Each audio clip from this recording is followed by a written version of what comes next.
When my husband casually said, "My friends think you're not remarkable enough for me, I could do better," I simply replied, "Then go find better."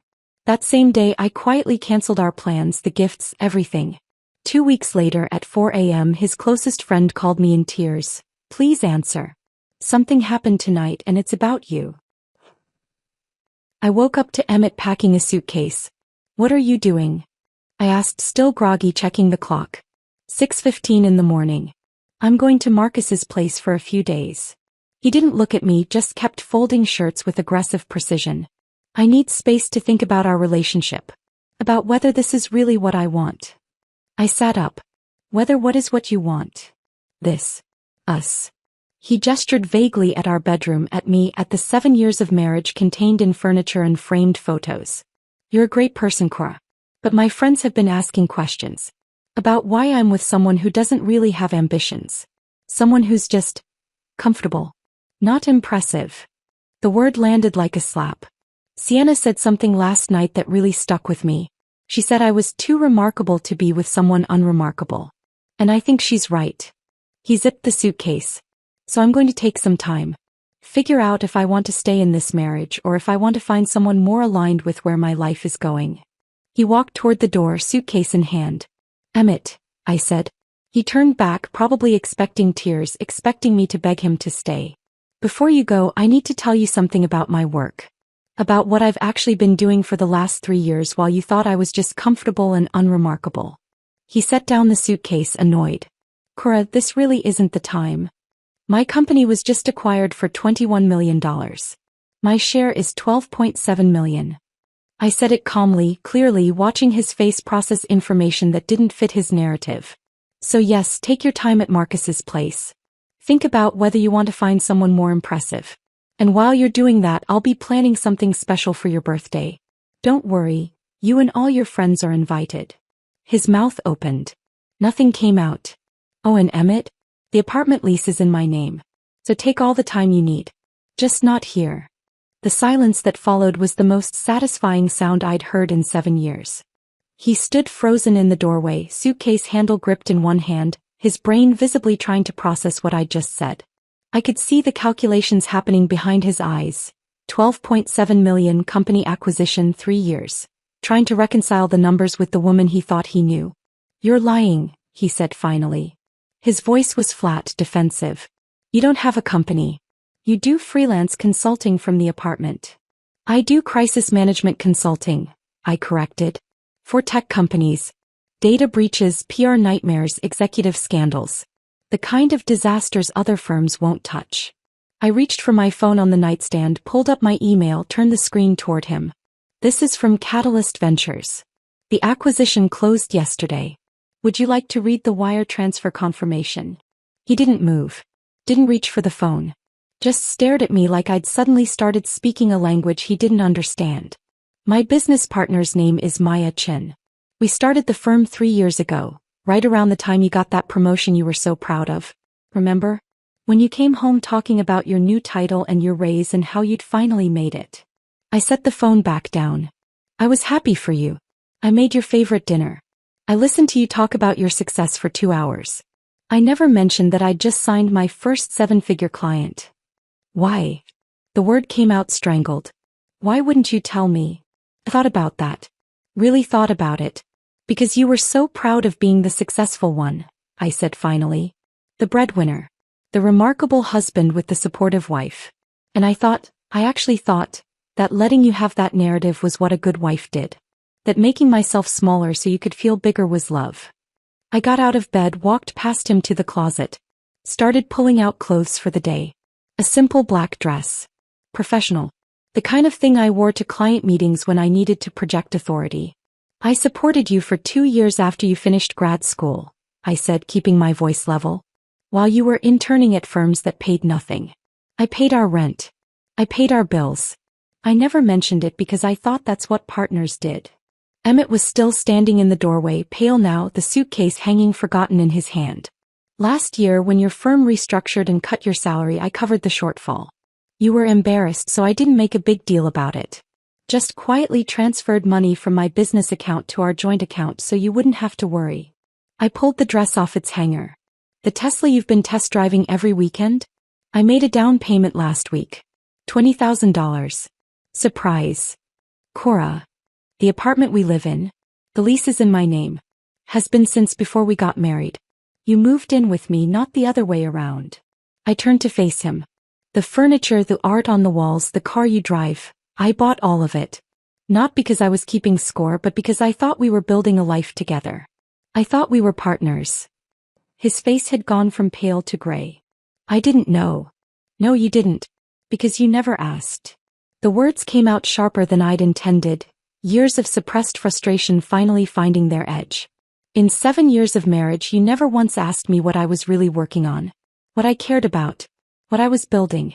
You just assumed I was there to support your career, your dreams, your ambitions. The unremarkable wife with the remarkable husband. I walked past him into the bathroom, started brushing my teeth. Through the mirror, I could see him still standing there, processing, trying to find his footing in a conversation that had completely escaped his control. I met you 9 years ago, I said around the toothbrush. At that coffee shop in Portland. You were a grad student with big dreams about changing the world through architecture. You had this way of talking about buildings like they were living things, and I fell hard. I rinsed, set down the toothbrush. We got married at my parents' vineyard in Napa. Small ceremony, just family and close friends. I wore my grandmother's dress. You cried during your vows. You promised to see me, really see me, for the rest of our lives. The memory sat between us like something tangible. For the first few years I thought you did see me. I thought we were happy. I worked my freelance consulting jobs, contributed to bills, supported your career. Made your favorite meals. Went to your work events. Smiled at your colleagues. Listened to you talk about your projects for hours. I met his eyes in the mirror. I was very good at being the woman in the background. The steady presence that required no attention. I thought that's what you wanted, Emmett said quietly. You never said you wanted more. I shouldn't have had to say it. I turned to face him directly. You should have asked. In 7 years, you should have wondered at least once if there was more to me than what you could see on the surface. He set down the suitcase finally, ran his hands through his hair. I don't understand. If you had all this success, this company, this money, why did you hide it? Why did you let me think that I was unremarkable? I finished for him. Because I thought you needed to be the successful one. I thought that's what you wanted. And maybe, I paused, surprised by the realization even as I said it out loud. Maybe I was testing you. Seeing if you'd love me when you thought I was ordinary. When there was nothing impressive about me to reflect well on you. The test results were in. He'd failed spectacularly. You said Sienna told you I was unremarkable, I said. When was that conversation? Last night. At dinner. He looked uncomfortable. A bunch of us went out after work. Marcus, Devin, Harper, Sienna. We were talking about relationships, careers, life stuff. And Sienna, she didn't mean it in a bad way, she just said she thought I could probably do better. That I was too accomplished to be with someone who didn't have the same level of ambition. And you agreed with her. It wasn't a question, but he answered anyway. I thought she had a point. I nodded slowly. Hey. So this morning you woke up and decided to pack a bag. To go to Marcus's place and think about whether you wanted to stay married to your unremarkable wife. Is that about right? When you say it like that. How should I say it, Emmett? I walked back into the bedroom, started making the bed. You were leaving me. Not with conversation or honesty or any attempt to work through whatever you were feeling. You were just packing a suitcase and walking out at 6 in the morning so you could avoid the mess of an actual breakup. He winced. I was going to call you later. Explain everything properly. How generous. I smoothed the comforter, fluffed the pillows. Well, you don't have to call now. You can explain everything properly right here. Tell me exactly what made you think I was unremarkable. I'm genuinely curious. Emmett shifted his weight, deeply uncomfortable now. It's not that you're unremarkable. It's just, you don't have ambitions. You work from home.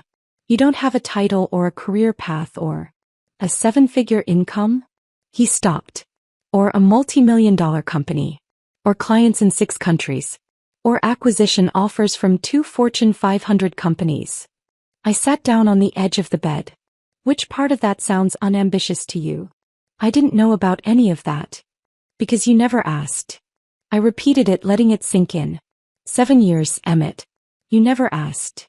The morning light was starting to filter through the blinds, casting stripes across the bedroom floor.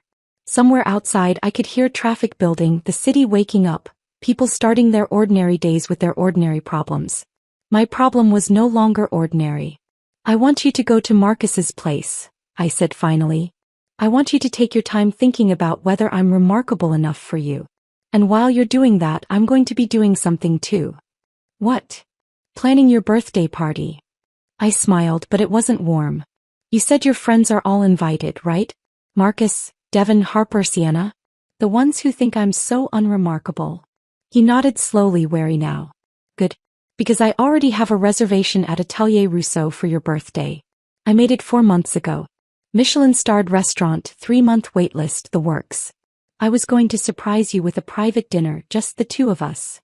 I stood up, walked to my closet, started getting dressed. "But I think I'm going to modify the reservation.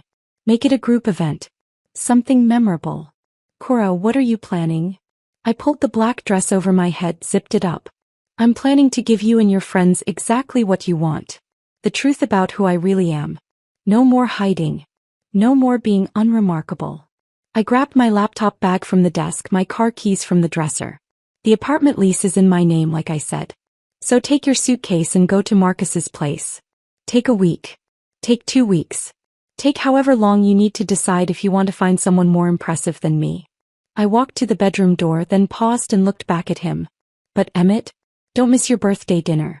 I promise, it's going to be unforgettable." I drove to Maya's apartment in the Mission District, arriving just after 7:30. She lived on the 3rd floor of a converted Victorian, the kind of place with original hardwood floors and bay windows that caught the morning light. I'd barely knocked when she opened the door, already dressed, coffee already made. "Tell me everything," she said, pulling me inside. I collapsed onto her couch and did. The suitcase. The speech about being unremarkable. The way he'd looked at me when I told him about the acquisition. The invitation to his birthday dinner that was going to become something else entirely. Maya listened without interrupting, her expression shifting from shock to anger to something that looked almost like vindication. When I finished, she poured us both coffee and sat down across from me. 3 years, she said quietly. 3 years you've been hiding what we built because you were afraid of how he'd react." "I wasn't afraid." "Yes, you were. You were terrified he'd feel diminished. That he'd be threatened. That he wouldn't be able to handle having a wife who was more successful than him." She set down her cup. "And guess what? You were right. The second his friends questioned whether you were remarkable enough, he started packing a suitcase." The words stung because they were true. Maya and I had met in college freshman year, randomly assigned as roommates in a dorm that smelled like old carpet and ambition. She was studying computer science. I was studying business management. We'd stayed up late talking about the companies we'd build someday, the impact we'd make, the way we'd change industries that desperately needed changing. After graduation, we'd gone separate ways for a few years. She'd worked at a tech startup in Austin. I'd done consulting for various firms in San Francisco. But we'd stayed close, talking every week, sharing ideas, watching each other's careers develop. Then 3 years ago, over drinks at a wine bar in North Beach, Maya had pitched me an idea. "Crisis management for tech companies," she'd said. "But not the corporate BS kind. The real kind. When a company has a data breach and millions of customer records get exposed. When an executive gets caught doing something awful and the board needs damage control. When everything is on fire and the traditional PR firms are too scared to touch it." I'd been intrigued immediately. "Why us?" "Because we're good at putting out fires. Because we understand tech. And because no one expects 2 women to walk into a room and fix what their overpaid consultants couldn't." She'd grinned. "Also, we'd make a fortune." She hadn't been wrong. We'd started small. Maya handled the technical side, understanding the systems, the breaches, the vulnerabilities.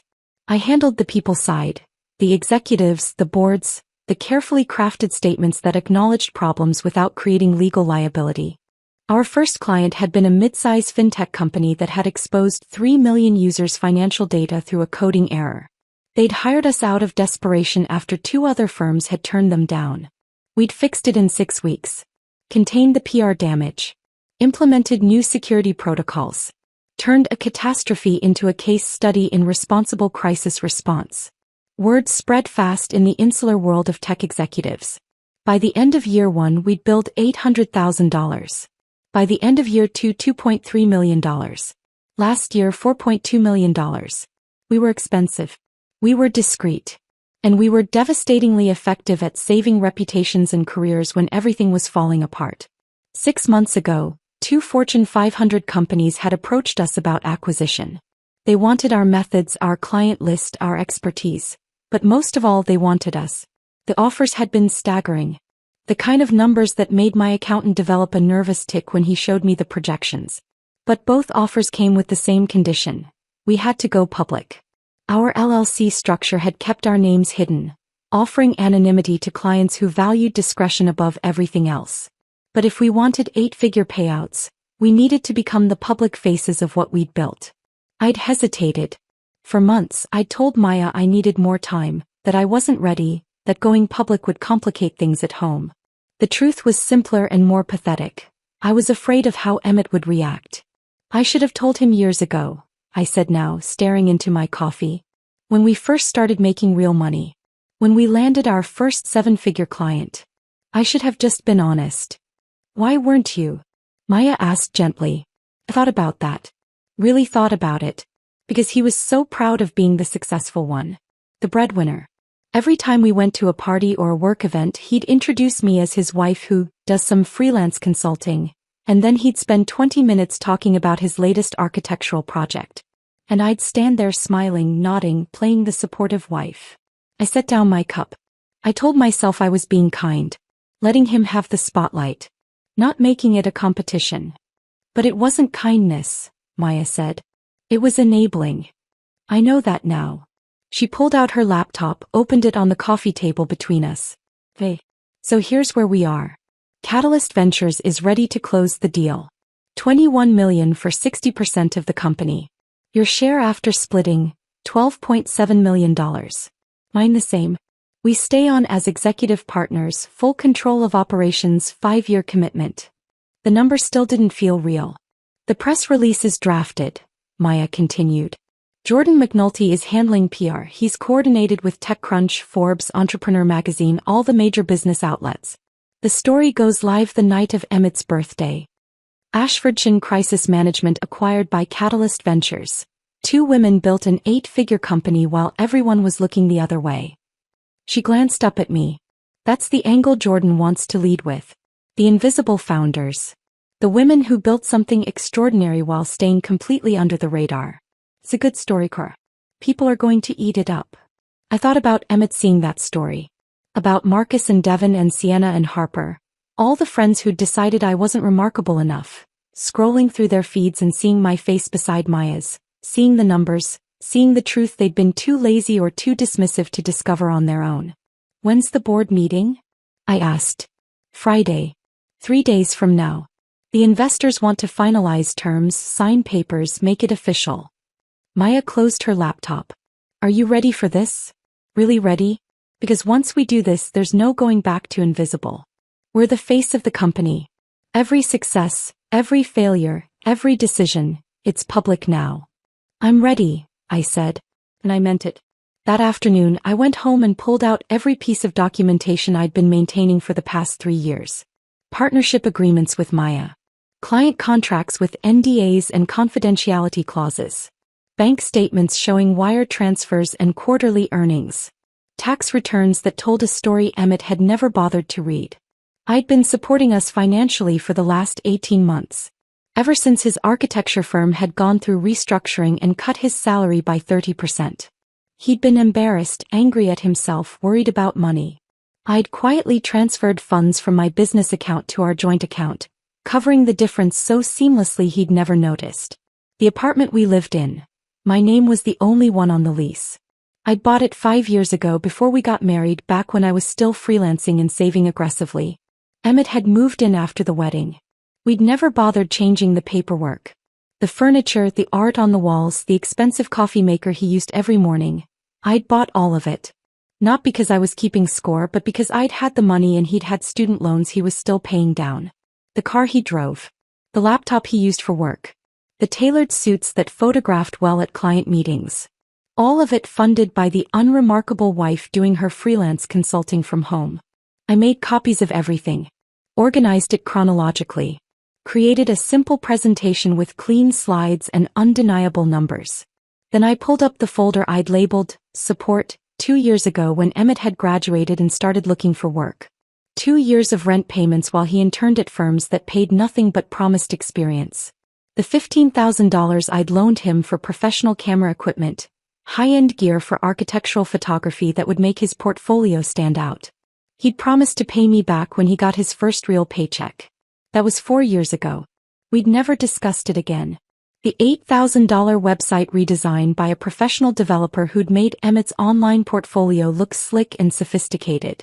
The $3,000 I'd spent on his membership to the American Institute of Architects. The countless dinners and client lunches I'd funded while he was networking and building connections. I'd never thought of it as keeping score. I'd thought of it as partnership, as investment in our shared future, as the invisible work that held relationships and households together.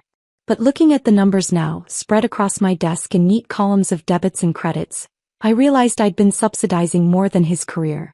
I'd been subsidizing his ego. Funding the fiction that he was the successful one, the remarkable one, the generous husband who'd been kind enough to marry someone ordinary. My phone buzzed. A text from Emmett. Can we talk? I've been thinking about what you said. I stared at the message for a long moment. Then I typed back. Not yet. Enjoy your time at Marcus's place. We'll talk at your birthday dinner. Another buzz, almost immediate. About that. Maybe we should cancel the dinner. Keep this between us. I smiled at the screen. He was starting to understand that something was coming. Starting to feel the first tremors of the earthquake I was about to trigger. No, I typed back. Your friends were instrumental in helping you see how unremarkable I am. They deserve to be there when you find someone better. Dinner is still on. Saturday, 8 p.m. Atelier Rousseau. Don't be late. I silenced my phone and went back to my documentation. 3 days until the board meeting. 10 days until Emmett's birthday. 10 days until everyone who'd ever called me unremarkable learned exactly what they'd been too blind to see. I pulled up the reservation for Atelier Rousseau on my laptop and clicked the modification button. Changed the party size from 2 to 12. Added a note requesting the semi-private dining room with presentation capabilities. Then I called the restaurant directly. This is Cora Ashford. I have a reservation for the 15th. I'd like to make some special arrangements. The maitre d' at Atelier Rousseau was a woman named Colette, French accent still thick despite 20 years in San Francisco. She listened to my requests with the practiced neutrality of someone who'd seen everything. The semi-private dining room, yes, we have availability for your date. And you'd like presentation equipment. A screen and connection for my laptop. Nothing elaborate. Just clean and professional. Of course. And the menu. The chef's tasting menu. All 12 guests. Wine pairings. I paused. And Colette, I need absolute discretion. The guest of honor doesn't know about the modifications I'm making. Something flickered in her expression. Curiosity maybe, or recognition of a story she'd heard variations of before. Naturally, Ms. Ashford. We pride ourselves on discretion. I hung up and immediately my phone buzzed with a text from Emmett. His first of what would become many. This is crazy. Can we please just talk? I set the phone face down on my desk and went back to work. Over the next 3 days the messages came in waves. 19 texts, each one revealing exactly how little he understood about what had broken between us. Day 1 was anger. You're being completely irrational about this. I was just being honest. That's what we're supposed to do in a marriage. Day 2 shifted to confusion. I don't understand why you're shutting me out. Can we at least talk like adults? This silent treatment is childish. By day 3 he'd moved to conciliation. I didn't mean it the way it sounded. You know how I get when I'm stressed. Work has been intense and my friends were just trying to help me process. Can we please just sit down and talk this through? I responded to exactly 0 messages. In my crisis management work, I'd learned that silence was often more devastating than confrontation. When companies faced scandals, the worst thing they could do was engage in back and forth with critics. It gave the story oxygen, kept it alive, allowed the narrative to spiral in unpredictable directions. Better to go quiet. Let the other side fill the vacuum with their own fears and projections. Let them imagine the worst possible scenarios. I could feel Emmett starting to panic by day 5. Please, Cora. Just tell me what I can do to fix this. I know I messed up. I know I said something hurtful. But we've been together 7 years. That has to count for something. Please. Day 6. Marcus says I should give you space, but I can't just sit here not knowing what you're thinking. Are you planning to leave me? Are you talking to a lawyer? Please just tell me what's happening. The mention of a lawyer was interesting. He was starting to understand this wasn't a fight. This was something else. Day 7. I drove by the apartment today. Your car was there, but you didn't answer when I knocked. I know you're home. I know you can hear me. This isn't fair, Cora. You can't just shut me out like this. Actually, I could. The apartment was mine. The lease was in my name. He had no legal right to be there, and I'd already changed the locks. A precaution Helen Voss had recommended during our first meeting. I'd met Helen on day 4, in her glass-walled office on the 42nd floor of a building in the financial district. Maya had recommended her with 7 words. She protects women's assets. She's ruthless. Helen was in her 60s, silver hair cut in a sharp bob, wearing a suit that probably cost more than most people's monthly rent. She had the kind of face that had seen every variation of human betrayal and wasn't impressed by any of it anymore. I'd brought copies of everything. The apartment lease, bank statements, tax returns, the paper trail of financial support I'd provided throughout our marriage. Helen spread the documents across her massive desk and studied them with the focus of a surgeon examining X-rays. This is unusual, she said after several minutes of silence. Usually, I'm helping women prove their non-financial contributions. Childcare, household management, emotional labor. Trying to argue that those things have value even if they don't show up in a bank account. She looked up at me. You're in the opposite position. You've been the breadwinner and he doesn't even know it. He knows now, I said. I told him the morning he was leaving. How did he react? Shock. Disbelief. He accused me of lying at first. Helen nodded, unsurprised. They usually do. Men like your husband build their identity around being providers. When that narrative collapses, they don't handle it well. She pulled out a legal pad and started making notes. California is a community property state. Anything acquired during the marriage is presumed to be jointly owned. But there are exceptions. She walked me through the specifics. The apartment was mine, acquired before marriage, lease never changed. That was separate property. My business was trickier. Maya and I had started it during my marriage, which meant Emmett could potentially claim a portion of its value. But, Helen said, tapping her pen against the pad, if you can demonstrate that you built the business with your own labor and capital, and that he made no contributions to its success, you have a strong argument for keeping it separate. Do you have documentation of how you funded the startup costs? Everything came from my personal savings. From before we were married. Good. And did he ever contribute financially to the business? Invest money? Provide loans? No. He didn't even know it existed until 4 days ago. Helen allowed herself a small smile. Even better. What about his career? Did you support him financially while he was building his? I told her about the 2 years of rent payments, the equipment loan, the website design, the professional memberships and networking events. Document all of it, Helen said. Dates, amounts, any written communication about repayment. In California, when one spouse supports the other's education or career development, that can be considered a separate contribution that offsets community property claims. She drew up preliminary separation papers. Advised me on asset protection. Explained how to separate our bank accounts without triggering suspicion. Are you sure you want to do this? Helen asked as I was leaving. 7 years is a long time. People say things they don't mean when they're stressed or influenced by friends. Sometimes marriage counseling can. 7 years of being invisible is long enough, I said. Helen studied me for a moment, then nodded. All right. I'll have the papers ready by early next week. But Ms. Ashford, once you file, there's no putting this back in the box. Make sure this is really what you want. I thought about Emmett's suitcase. About the casual cruelty of being called unremarkable. About 7 years of making myself smaller so he could feel bigger. It's what I want, I said. On day 8, I met with Jordan McNulty at a cafe in the Mission. He was already there when I arrived, sitting at a corner table with his laptop open and 2 coffees waiting. Jordan was in his early 40s, perpetually dressed like he'd just come from a meeting with important people, which he usually had. He'd built his career managing product launches for tech companies, the kind of careful narrative construction that turns software releases into cultural moments. "You're finally doing it," he said when I sat down. "Going public with what you've built." I explained the situation. The marriage ending. The acquisition closing in less than 2 weeks. The birthday dinner I was planning for Emmett and his friends. Jordan listened without interrupting, his expression shifting from surprise to something that looked almost like admiration. "This is delicate," he said when I finished. "We can't make it look like you're announcing the acquisition to humiliate your husband. It has to be about the business. About you and Maya stepping into your power. The personal stuff, the marriage, the birthday dinner, that stays personal." "I'm not trying to humiliate him," I said. "I'm just done hiding." "I know. But the press won't see it that way if we're not careful.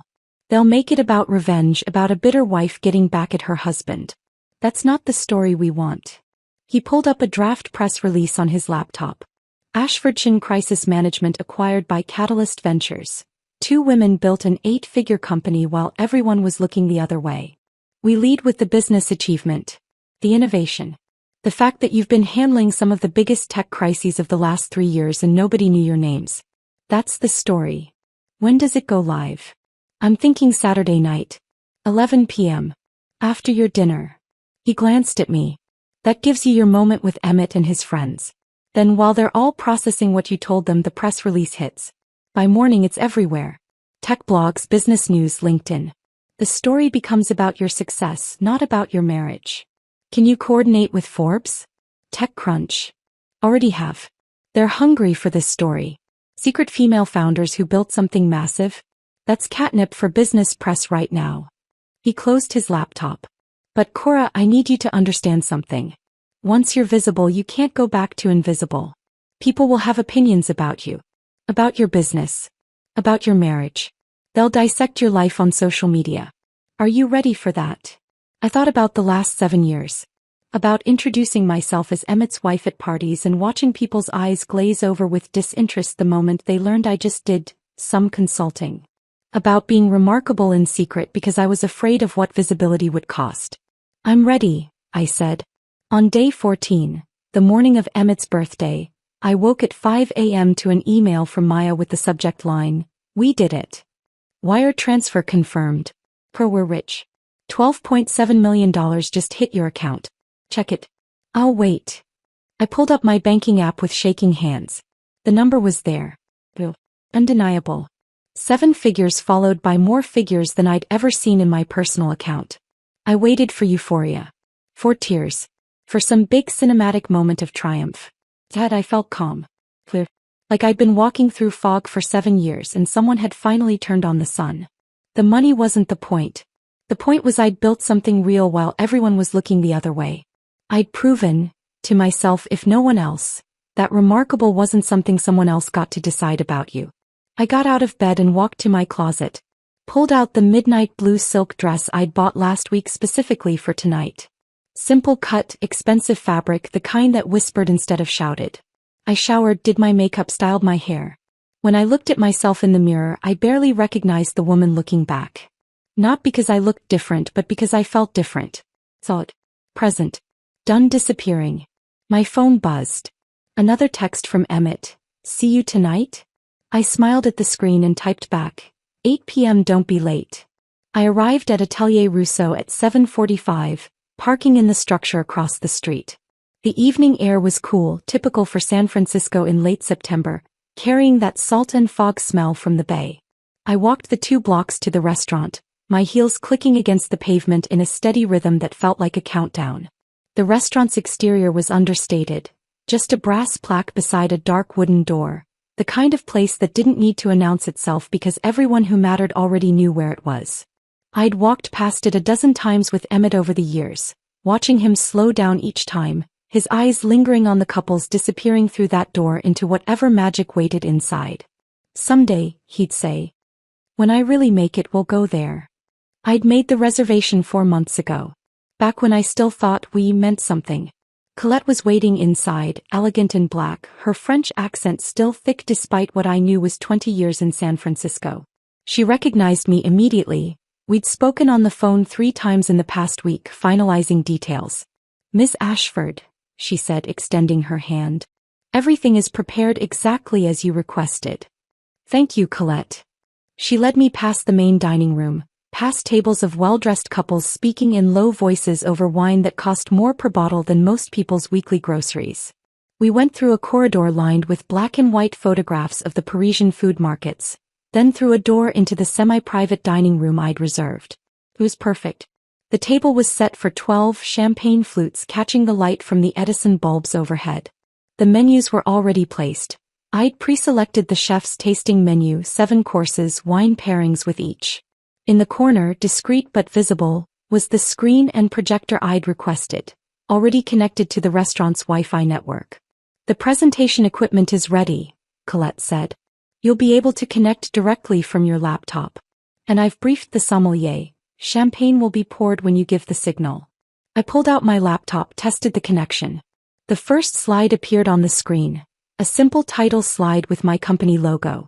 I advanced through the presentation quickly, making sure everything was in order. The acquisition announcement, the financial documentation, the timeline of support.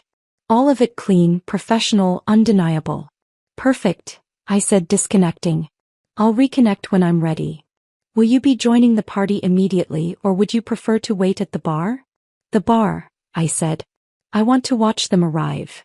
Colette led me back to the main room and settled me at the far end of the bar, positioned so I could see the entrance and the corridor leading to the private dining room. She placed a glass of sparkling water in front of me without asking. "For clarity," she said quietly, and I appreciated her understanding.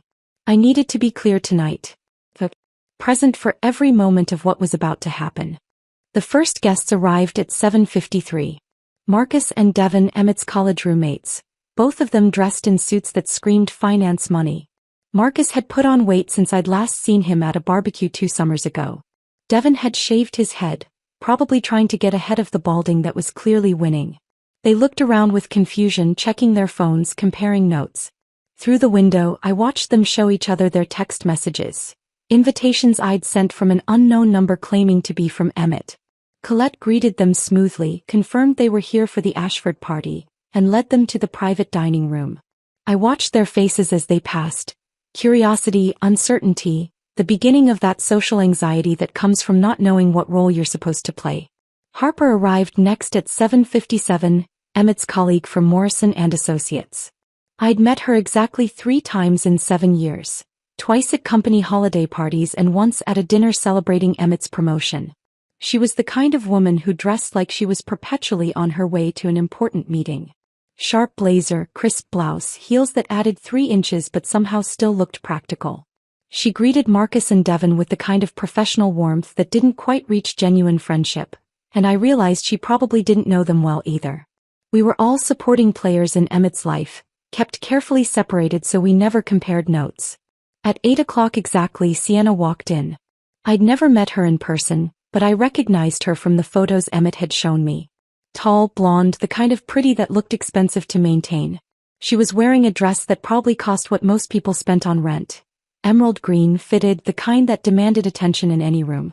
This was the woman who'd told Emmett I was unremarkable. The friend whose opinion had mattered more than 7 years of marriage. I watched her greet the others with easy confidence. Watched her laugh at something Marcus said, watched her settle into the room like she belonged there. Like this was her party, her celebration, her stage. Not for long. Colette offered champagne. Sienna accepted. The others followed suit.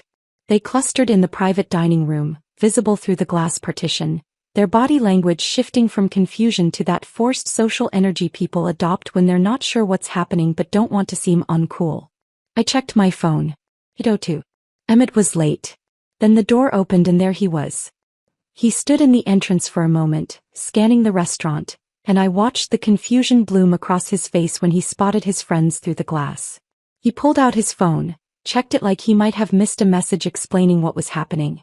He was wearing the charcoal suit I'd bought him 18 months ago when he'd made senior design lead. The one I'd had tailored specifically to his measurements at a shop in North Beach that charged $200 just for the alterations. The Italian leather shoes I'd given him last Christmas, the ones he'd worn to every important meeting since then. He looked successful. Polished. Like a man who had his life figured out. I knew exactly how much of that image I'd funded. His eyes swept the room searching and finally landed on me at the bar. I watched him process it, his wife alone watching him, something unreadable in her expression. He started walking toward me, his face cycling through emotions. Confusion gave way to hope, hope tinged with uncertainty. Uncertainty bleeding into the beginning of fear as he registered something in my posture that told him this wasn't going to be the reconciliation he'd convinced himself was coming. "Cora," he said when he reached me. "What's going on? Why are Marcus and Devin here? And Sienna?" "It's your birthday dinner," I said calmly. "I invited the people whose opinions matter most to you. But I thought you said we should talk. I thought it would be just us. We will talk. In front of your friends. The ones who helped you see how unremarkable I am." I stood up, smoothed my dress. "Come on. Everyone's waiting." I started walking toward the private dining room. Behind me, I heard Emmett following, his footsteps hesitant, his breathing slightly elevated. He was starting to understand that something was wrong, that the script he'd written in his head wasn't the one I was about to perform. Colette opened the door to the private dining room. The conversation inside stopped as everyone turned to look at us. I watched Sienna's expression shift from curiosity to something more guarded. Watched Marcus and Devin exchange a glance. Watched Harper set down her champagne glass with careful precision. "Thank you all for coming," I said, stepping into the room with the authority I usually reserved for boardrooms full of panicking executives. "Please everyone sit. I wanted to celebrate Emmett's birthday with the people who matter most to him." Emmett entered behind me, still confused, looking between his friends and me like he was trying to solve a puzzle with pieces that didn't fit. "Cora, what is this?" His voice carried an edge of desperation. "It's exactly what I said. Your birthday dinner." I moved to the head of the table, positioning myself so everyone could see me clearly.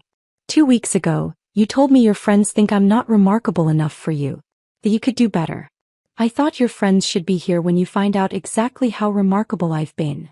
I saw the moment it registered. The way his face went pale. The way his hands clenched at his sides. Sienna shifted uncomfortably in her seat. Marcus wouldn't meet my eyes. Devin suddenly became very interested in the menu in front of him. Only Harper looked directly at me, her expression unreadable, like she was watching a play and wasn't sure yet whether it was tragedy or comedy. "Everyone here has champagne except you and me," I said, looking at Emmett. "Should we get glasses? We have so much to celebrate." Colette appeared silently at the door, 2 champagne flutes on a tray. She set them down at the remaining 2 seats, one at the head of the table where I stood, one beside it where Emmett was still frozen. "Please," I gestured to his chair. "Sit. This is your party after all." He sat slowly, like a man walking into a trap he could see but couldn't avoid. The room was completely silent except for the soft sound of champagne being poured, bubbles rising in crystal, the anticipation thick enough to taste. I picked up my glass and smiled at the table full of people who'd decided I wasn't worth noticing. "Shall we begin?" The sommelier moved around the table with practiced efficiency, filling 12 champagne flutes with golden liquid that caught the light like promises about to be broken. I stood at the head of the table, perfectly still, watching bubbles rise in crystal while Emmett remained frozen halfway between standing and sitting, his confusion hardening into something closer to dread. When the last glass was filled and the sommelier had retreated through the door with a discreet nod, I let the silence stretch. Let it become uncomfortable. Let everyone in that room marinate in their uncertainty for exactly 15 seconds before I spoke. 2 weeks ago, I began, my voice level and clear, Emmett came home and told me that his friends think I'm not remarkable enough for him. That he could do better. The words landed like grenades. Sienna's face drained of color so fast I thought she might faint. Marcus suddenly developed an intense interest in the napkin folded on his plate. Devin's jaw tightened. Harper, the only person in the room who looked genuinely surprised rather than guilty, turned to stare at Emmett with an expression I couldn't quite read. "And you know what?" I continued, keeping my tone conversational, almost light. "He was absolutely right." I saw the confusion ripple through the room. This wasn't the script anyone had expected. I'm not remarkable enough. I'm remarkable in ways he never bothered to notice. In ways none of you bothered to ask about. I pulled out my phone, connected it to the screen in the corner. The first slide appeared. Clean, professional, undeniable. This is my company. Ashfordshire Crisis Management. The logo filled the screen. Simple. Elegant. Professional. For 3 years, while Emmett was collecting his architecture awards and introducing me at parties as his wife who does some freelance consulting, my business partner Maya and I have been running a boutique crisis management firm specializing in tech companies. I advanced to the next slide. A list of services, carefully worded to protect client confidentiality but specific enough to convey scope. We handle the disasters other consultants won't touch. Data breaches affecting millions of users. PR nightmares involving executive misconduct. Corporate scandals that could destroy companies if mishandled. We're discreet, we're effective, and we're very, very expensive. Next slide. Client testimonials with names redacted. Case studies with identifying details removed. Revenue charts showing exponential growth over 3 years. I heard someone inhale sharply. Couldn't tell who. Last year we billed $4.2 million. This year we're on track for $6.8 million. 6 months ago, 2 Fortune 500 companies approached us with acquisition offers. I let that information settle, watching faces process numbers that didn't match the narrative they'd constructed about who I was. This morning, I said, advancing to the next slide, we finalized the acquisition. The announcement from Catalyst Ventures filled the screen. Official letterhead. Legal language. And at the bottom, the number that had made my accountant's hands shake when he'd shown me the wire transfer confirmation. 60% of the company sold to Catalyst Ventures for $21 million. My share, after splitting with my partner and paying out early investors, $12.7 million. The silence that followed was absolute. Not even breathing sounds. Just 12 people frozen in place, champagne glasses suspended, brains trying to reconcile the woman standing in front of them with the one they'd dismissed as unremarkable. I let them sit with it. Let the number echo in the quiet space. Then I advanced to the next slide. But let me show you something else. Because the remarkable thing isn't just what I built. It's what I built while everyone assumed I was building nothing. Bank statements appeared on the screen. My account and our joint account, side by side, showing monthly transfers for the last 18 months. These are the deposits I made to cover our household expenses after Emmett's firm restructured and cut his salary by 30%. He was embarrassed about the pay cut, so I quietly transferred money from my business account to our joint account. Enough to cover the shortfall so he wouldn't have to worry. Emmett made a sound, something between a gasp and a groan. I didn't look at him. Kept my eyes on the screen, on the evidence that couldn't be argued with. Next slide. Rent receipts from 5 and 6 years ago. These are from the 2 years after Emmett finished grad school. While he was interning at architecture firms that paid nothing but promised experience, I paid our rent. Both of us. For 24 months. Next slide. A bank transfer for $15,000. This is the loan I gave Emmett for professional camera equipment. High-end gear for architectural photography to make his portfolio stand out. The loan agreement said he'd repay it when he got his first real paycheck.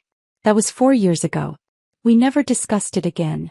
I could feel Emmett staring at me, could sense the weight of his gaze, but I kept my focus forward. Next slide.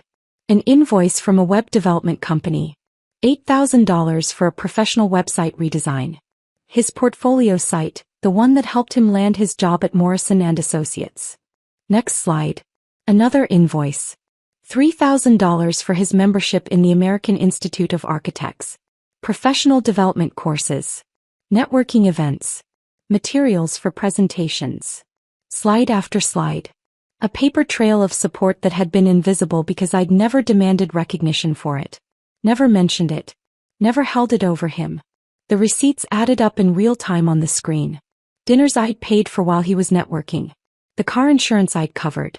The 1,000 small expenses that accumulate when you're building a life with someone and one person is quietly carrying more weight than the other realizes.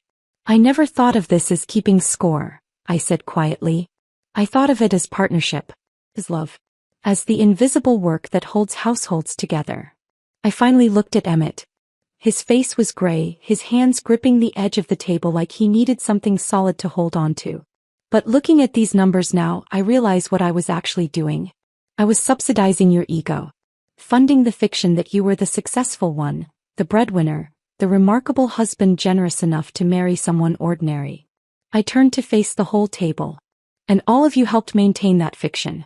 Because it was easier to assume I was unremarkable than to ask what I actually did. Easier to judge me for not having an impressive job title than to wonder if maybe I was building something you couldn't see. Sienna was crying silently, tears running down her face unchecked. Marcus had his head in his hands. Devin was staring at the table like he wanted it to swallow him.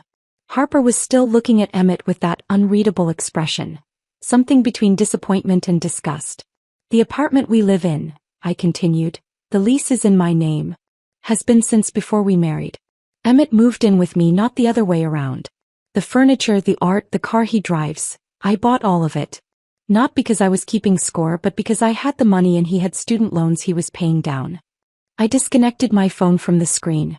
The slides disappeared, leaving just a blank white rectangle that somehow felt louder than the images had been. I kept all of this quiet because I thought that's what a good wife did. I thought being remarkable meant being invisible. I thought love meant making myself smaller so my partner could feel bigger. I picked up my champagne glass. The weight of it felt significant, ceremonial. I was wrong about all of that. And Emmett, you were wrong too. Not about me being unremarkable, you were wrong about what remarkable looks like. I raised the glass, watching the light catch in the liquid, creating tiny prisms that scattered across the white tablecloth. I paid for this dinner. Every course, every wine pairing, every moment of this evening. Consider it a birthday gift and a severance package. You all get to enjoy a $400 per person tasting menu courtesy of the unremarkable wife who apparently wasn't worth keeping. I looked at each of them in turn. Sienna with her tears. Marcus with his shame. Devin with his silence. Harper with her judgment. And finally Emmett, who looked like a man watching his entire self-concept collapse in real time. To finding better, I said, my voice steady, clear, final. May you all eventually learn the difference between what's remarkable and what's just visible. I drank. The champagne was excellent. Crisp, complex, expensive. Everything this moment required. I set down the glass with a soft clink that somehow sounded like an ending. Then I walked out of Atelier Rousseau into the cool San Francisco night, leaving behind the birthday dinner, the marriage, and the life I'd built around people who'd never bothered to look closely enough to see me. Behind me, through the glass, I heard the explosion of voices, shock and anger and confusion all colliding at once. But I didn't look back. I'd said everything that needed saying. The rest was just noise. The walk to my car felt longer than it was. Every step away from Atelier Rousseau was a step into a version of my life I'd never imagined. Not divorced, not yet, but fundamentally changed in ways that couldn't be undone. I drove home on autopilot, barely registering the traffic lights or the streets I'd driven down 1,000 times. My hands were steady on the wheel. My breathing was even. I felt calm in a way that should have been unsettling but somehow wasn't. The apartment was dark when I let myself in. I didn't turn on the lights. Just walked to the windows overlooking the city and stood there, watching San Francisco prepare for sleep. Lights dimming in office buildings, last calls wrapping up in bars, the pulse of the city slowing to its nighttime rhythm. My phone was on silent but I could see it lighting up on the counter. Text after text. I didn't read them. Instead, I sat down on the couch in the darkness and waited. For what, I wasn't entirely sure. Grief maybe. Regret. The emotional aftermath of detonating 7 years of marriage in front of an audience. But none of that came. Just that same clear, calm certainty that I'd done exactly what needed to be done. I must have dozed off at some point because I was startled awake by my phone ringing at 4:17 a.m. The screen showed an unknown number. San Francisco area code. I stared at it for 3 rings, debating whether to answer before curiosity won out. Hello. Please. A woman's voice wrecked with crying. Please, Cora. Something happened tonight and it's about you. I sat up straighter, trying to place the voice through the tears and gasping breaths. Please answer. Please. I need to talk to you. I did answer, I said. Who is this? It's Sienna. From the dinner. I'm so sorry. I'm so sorry. Sienna. The friend who told Emmett I was boring. who'd started the conversation that led to him packing a suitcase and announcing he could do better. I stood up, walked to the kitchen, poured myself a glass of water. Let her cry while I drank it. Sienna, I said finally, my voice calm and clinical, the tone I used with clients in crisis. It's 4 a.m. What happened? After you left, she managed between sobs. Everything fell apart. Emmett tried to explain it away. Tried to say you were exaggerating, that the company wasn't really yours, that you were just trying to make him look bad. I leaned against the counter, phone pressed to my ear, waiting. But Harper pulled out her phone. She found the press release. It went live at 11. It's everywhere, Cora. Everywhere. TechCrunch, Forbes, LinkedIn. Crisis management firm Ashfordshire acquired for 8 figures. Your picture is right there with your partners. The whole story about building the company in secret. I pulled up my own phone with my free hand, scrolled through notifications I'd been ignoring. He was right. Jordan's press release had exploded across the tech news ecosystem. My face and Maya's were on the homepage of TechCrunch. Forbes had already posted an article with the headline, The Invisible CEOs, How 2 Women Built an 8-Figure Company While No One Was Watching. We all just stared at him, Sienna continued, her voice breaking. We sat there in that restaurant with your champagne and your expensive dinner, and we stared at the man who told us his wife was unremarkable while the entire internet learned the truth. And what did Emmett do? I asked. He tried to leave. Just stood up and tried to walk out. But Marcus stopped him. Said they weren't done talking. So we all followed him outside onto the sidewalk. I could picture it. The 5 of them standing on the street outside one of San Francisco's finest restaurants. Saturday night crowds walking past, having the kind of confrontation that draws stares. We were angry, Sienna said. All of us. Even Devin, who never gets angry about anything. We felt used. Like Emmett had been lying to us too, making you look small so he could look big. What did you say to him? Marcus asked why you would hide success like that from your own husband unless you didn't trust him. Devin asked if Emmett had ever actually asked about your work or just assumed he knew everything worth knowing about you. She paused, struggling to control her breathing. And Emmett couldn't answer. He just stood there with his mouth opening and closing, and he couldn't answer. I heard muffled sounds in the background, Sienna blowing her nose, trying to pull herself together. Harper was the worst, she continued. She just looked at him with this expression of complete disgust and said, You've been living off your wife's money while telling us she was nobody. And that's when Emmett broke down. Broke down how? Crying. Right there on the sidewalk. Started saying he didn't know that you'd hidden it from him, that it wasn't fair for you to ambush him like that in front of everyone. Sienna's voice dropped to almost a whisper. But Marcus said something that shut him up completely. What did Marcus say? He said, Did you ever ask? In 7 years of marriage, did you ever ask your wife what she was really working on, what she cared about, what she was building? Or did you just assume she was there to applaud you? The question hung between us through the phone line.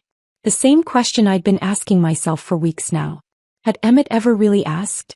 Had he ever looked at me and wondered if there might be more beneath the surface than what he could see? The answer was obvious and painful. No. He never had. He didn't have an answer to that either, Sienna said. Just stood there crying while people walked past staring at us. Eventually Harper called him a car. Told him to go to Marcus's place like he'd planned and think about the kind of person he'd become. Is that why you're calling? I asked. To give me updates on Emmett's breakdown? No. I'm calling because, she broke off, crying harder. Because I need you to know we were wrong. So completely, devastatingly wrong. About you. About what remarkable looks like. About everything. I waited for her to continue. I started that conversation, she said. At dinner 2 weeks ago. We'd all had too much wine and we were talking about relationships and careers and life stuff. And I said, God, I said you were sweet but boring and maybe Emmett should think bigger. Maybe he should be with someone more ambitious, more exciting, someone who matched his level of success. And everyone agreed, I said. Not a question. Yes. Everyone agreed.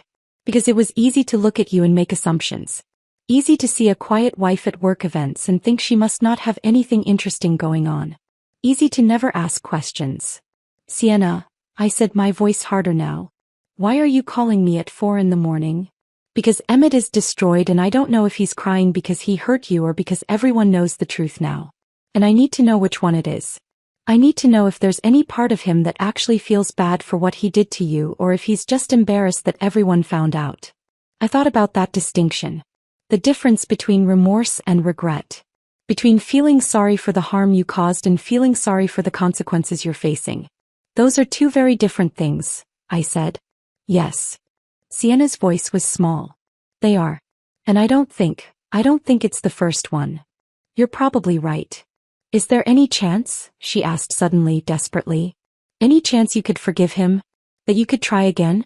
He's been texting all of us saying he understands now, that he sees what he did, that he wants to make it right.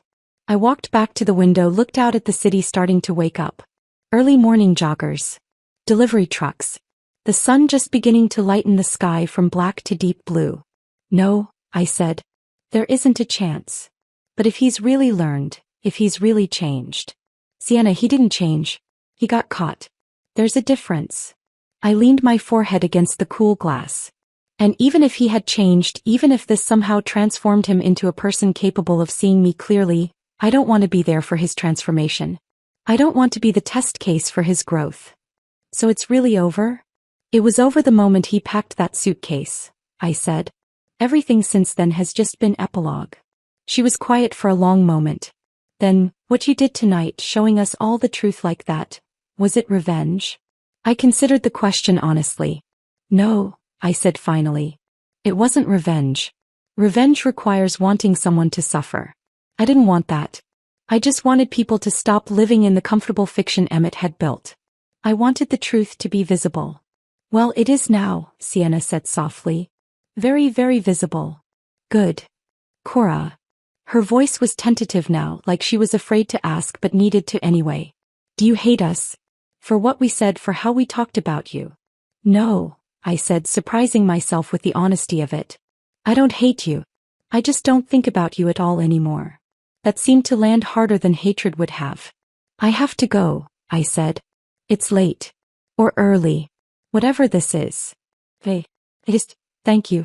For answering. And I'm sorry. For all of it. I know, I said. But Sienna, don't call me again. I hung up before she could respond. The sky was definitely lighter now. Morning coming whether I was ready for it or not. I looked at my phone, at the 53 unread messages, at the notifications from news sites and LinkedIn and people I hadn't heard from in years suddenly reaching out to congratulate me. I turned the phone off completely. Then I went to bed and slept better than I had in months. I woke up at 11:30 to sunlight streaming through windows I'd forgotten to cover and the persistent buzz of my phone vibrating against the nightstand. For a moment I didn't remember where I was or why I felt simultaneously exhausted and wired. Then it all came back. The dinner. The presentation. Walking out of Atelier Rousseau. Sienna's 4 a.m. phone call.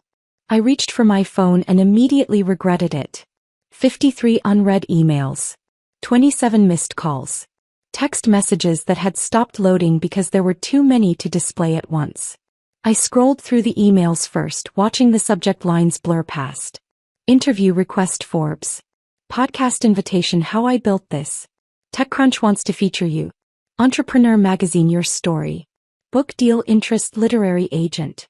Congratulations from former clients. Messages from investors I'd spoken to once at conferences years ago.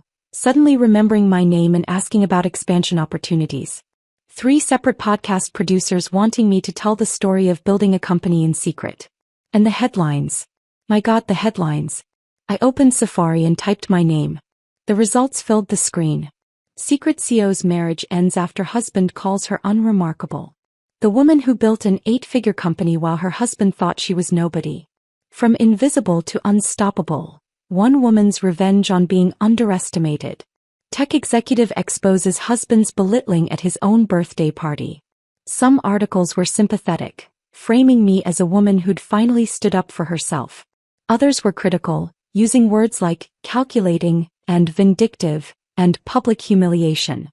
One opinion piece questioned whether someone who would weaponize a birthday dinner had the emotional stability to run a crisis management firm. Everyone had an opinion. Everyone had a take. My life had become a story people told to prove whatever point they wanted to make about marriage, success, gender dynamics, or revenge. I set the phone down and went to make coffee. The apartment felt different in daylight. Emptier somehow, even though nothing had physically changed. It was still my furniture, my art on the walls, my coffee maker on the counter. But it felt less like home and more like a stage set waiting for the next scene. I was halfway through my first cup when someone knocked on the door. I looked through the peephole and saw Maya holding a paper bag and 2 to-go cups of coffee. "I brought reinforcements," she said when I opened the door. "Bagels from that place in the Mission you like. And better coffee than whatever you're drinking." She walked in without waiting for an invitation, set everything on the kitchen counter, and pulled me into a hug that lasted longer than either of us typically tolerated. "You did it," she said when she finally let go. "You actually did it." "Did what?" "Destroyed my marriage in front of an audience." "Stopped hiding." She opened the bag, pulled out bagels and cream cheese. "Stopped making yourself small.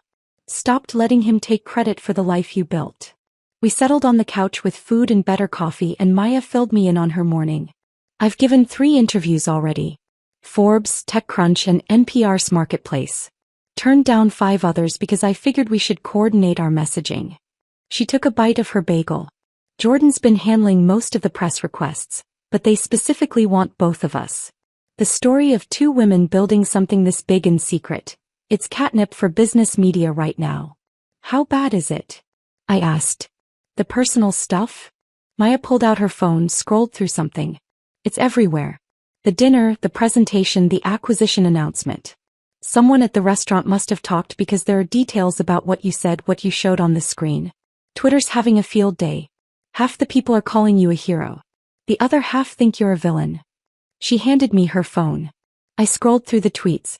"This is what we mean when we say women's work is invisible." She was literally funding his entire life and he called her unremarkable. Imagine being so fragile you can't handle your wife being successful. Men are embarrassing. She humiliated him at his birthday dinner in front of all his friends. That's not empowerment, that's cruelty. Play stupid games, win stupid prizes. He called her unremarkable. She showed receipts. Fair trade. I handed the phone back. "I don't know if I can read any more of that." "You shouldn't," Maya said. "None of it matters. What matters is we have a company to run and suddenly everyone knows who we are." She set down her bagel. "Do you regret it? The way you did it? Going public at the dinner instead of just filing for divorce quietly?" I thought about that. Really thought about it. "No," I said finally. "I don't regret telling the truth. I regret that it took him calling me unremarkable for me to realize I'd been making myself invisible. That I'd spent 7 years shrinking so he could expand." Maya nodded slowly.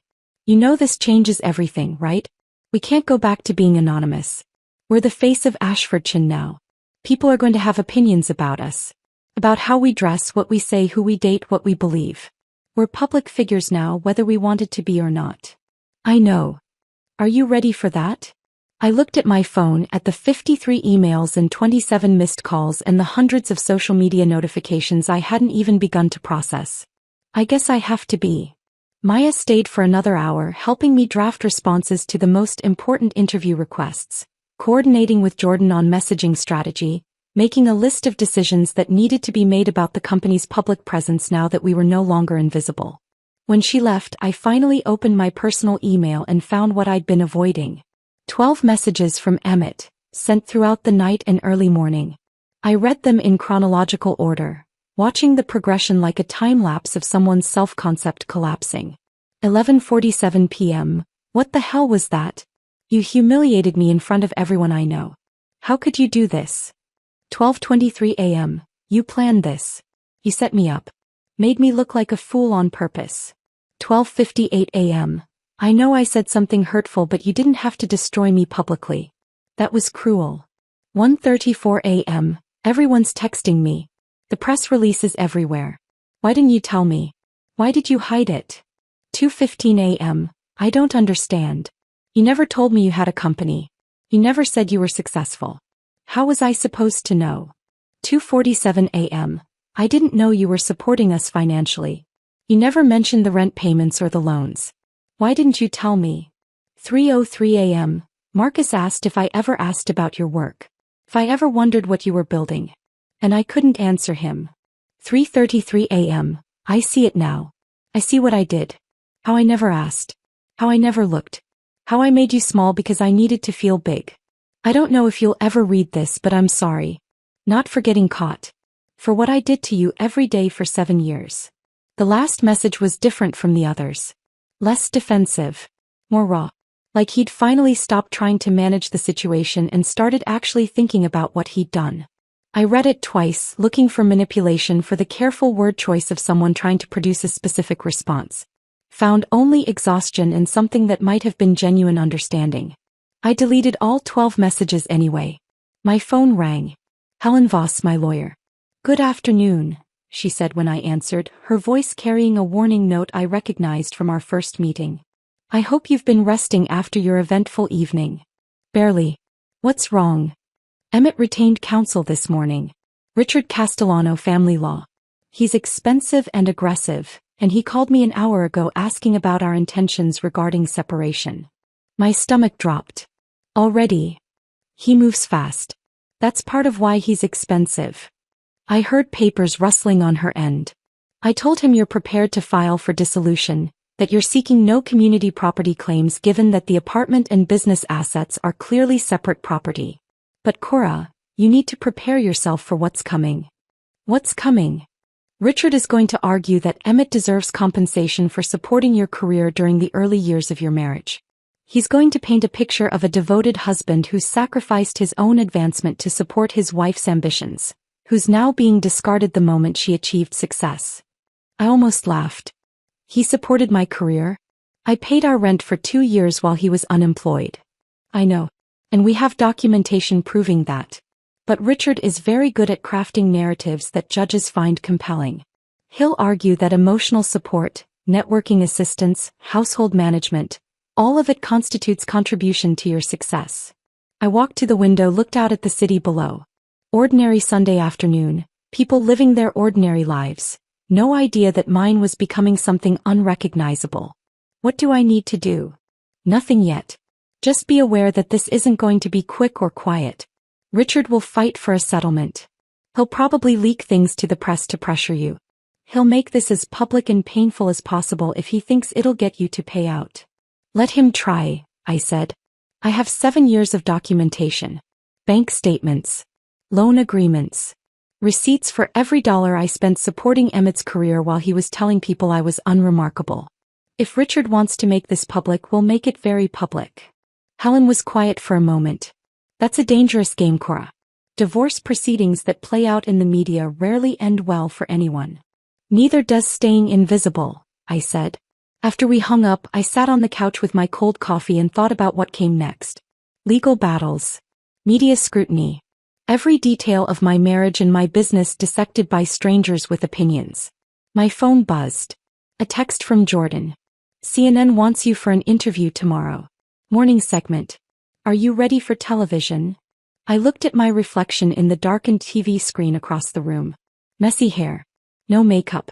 Wearing yesterday's clothes that I'd fallen asleep in. I didn't look ready for television. Didn't look ready for any of this. But ready or not, I was already in it. Yes, I typed back. Send me the details. Because if I was going to be visible, I might as well be impossible to miss. The CNN interview aired on a Tuesday morning.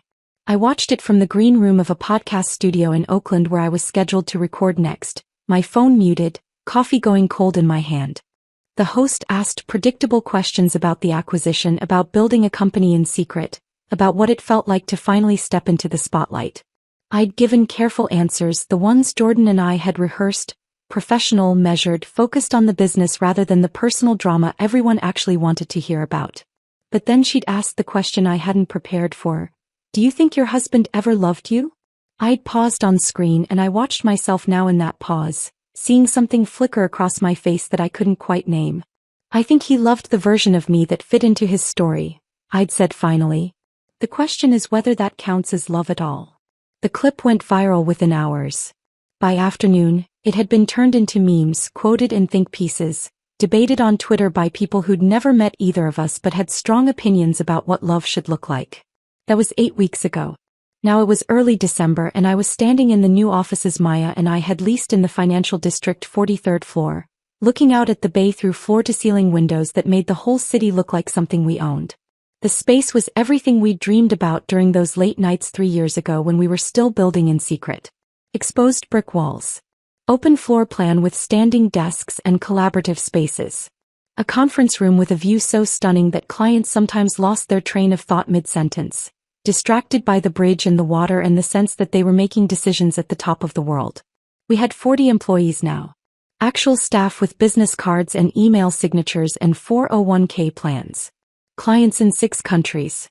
Revenue projections that made the $21 million acquisition price look quaint. Maya found me at the window, 2 coffees in hand. She passed me one without speaking and we stood there together watching the city move below us. Forbes article is live, she said finally. I pulled out my phone. There it was, the invisible powerhouses. How Cora Ashford built an 8-figure company while her husband thought she was unremarkable. The headline made me wince. I'd asked them to focus on the business, on the work Maya and I had done, on the innovative approach we'd taken to crisis management. But editors loved a personal angle, and my personal angle had become the story everyone wanted to tell. It's good, Maya said. Really good. They focused on the company, on our client success stories, on the methodology we developed. The personal stuff is just context. I scrolled through the article. He was right. It was well written, fair, comprehensive. But the pull quotes they'd chosen were all about marriage and invisibility and what happens when someone finally refuses to stay small. The comments are brutal, I said, scrolling further. Don't read the comments. Never read the comments. But I couldn't help myself. The opinions ranged from supportive to savage, everyone projecting their own experiences and grievances onto my story. She's a hero for exposing him. She's vindictive for humiliating him publicly. This is what feminism looks like. This is what narcissism looks like. I locked my phone and put it in my pocket. How are you doing? Maya asked. Really doing? I don't know, I said honestly. Some days I feel clear and strong and certain I did the right thing. Other days I wonder if I could have handled it differently. Been less public. Less dramatic. You weren't dramatic. You were honest. There's a difference. Tell that to the internet. Maya turned to face me fully. Cora, you spent 7 years making yourself invisible so your husband could feel impressive. You built a multi-million-dollar company while he was telling people you did some freelance work. When you finally told the truth about who you were and what you'd built, people called it revenge. But it wasn't revenge. It was just refusing to participate in his fiction anymore. I knew she was right. Knew it intellectually. But knowing something and feeling it are different things. My phone buzzed. An email from an address I didn't recognize but a name I did. Emmett. I stared at it for a long moment before opening it. Cora, I've had time to think. To really think about what I did, what I said, who I was. You asked me once what I thought about you, really thought, and I said my friends might have a point about you not being impressive enough. I've realized now that the only unimpressive thing in our marriage was my inability to see what was right in front of me. You were building an empire while I was building my ego. You were creating something meaningful while I was creating an image. I don't expect forgiveness. I don't deserve it. I just wanted you to know that I see you now. Really see you. And you're the most remarkable person I've ever known. I'm sorry it took losing you to figure that out. I read it twice, searching for traces of the feeling I'd had 9 years ago when I met him in that coffee shop in Portland. The excitement. The hope. The belief that we were building something real together. Found nothing but a quiet recognition that some lessons come too late. I deleted the email and put my phone away. He reached out again? Maya asked. Last time. I'm blocking the address. Good. We stood at the window for a few more minutes, watching the city, before Maya had to leave for a client meeting. I stayed behind, looking out at the bay, at the bridges connecting San Francisco to the rest of the world, at the boats cutting white lines through gray water. A month later I gave my first keynote speech. The tech conference in Austin had 2,000 people in attendance, most of them younger than me, hungrier than me, trying to build the kinds of companies Maya and I had already sold. I stood backstage in the wings, listening to my introduction, feeling the particular terror that comes from knowing you're about to walk onto a stage under lights bright enough to blind you. Please welcome Cora Ashford, CEO of Ashfordshire Crisis Management.